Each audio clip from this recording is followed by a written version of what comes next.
The fact na sineryoso mo, ibig sabihin, it shows character, it shows leadership. Pag ganun yung energy natin sa pagnenegosyo, and you have the kind of energy na yung mga kasama mo, have the same energy as well, the same intensity na you have the intent to progress, and you really have the intensity to achieve something na sa tingin ng ibang tao maliit, pero sa iyo, kahit maliit, totoo naman maliit naman talaga eh. Ang liit kaya nung pinagawa ko sa inyo. Yung iba kasi sa kanila bro, naturally lang nila tinira. Si Berna may share daw siya secret mamaya kung paano niya na ito. Kasi yung top 1 tsaka top 2, account niya parehas. So imagine mo bro kung paano niya minani.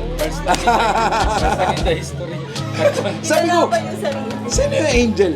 Sabi niyo, ay si Ma'am Bernadette po yan. Chinay ko din ako nakita. Sino itong nakatalikod mo?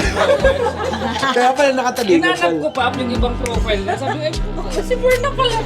Kaya nga sabi ko, it's a good energy kasi lahat kayo nilaban nyo, lahat kayo kahit simple lang yung task, kahit hindi naman pataasan ng income yung labanan, pinalagan mo. Yes. At sineryoso mo. Yes. The fact na sineryoso mo, ibig sabihin, it shows character, it shows leadership.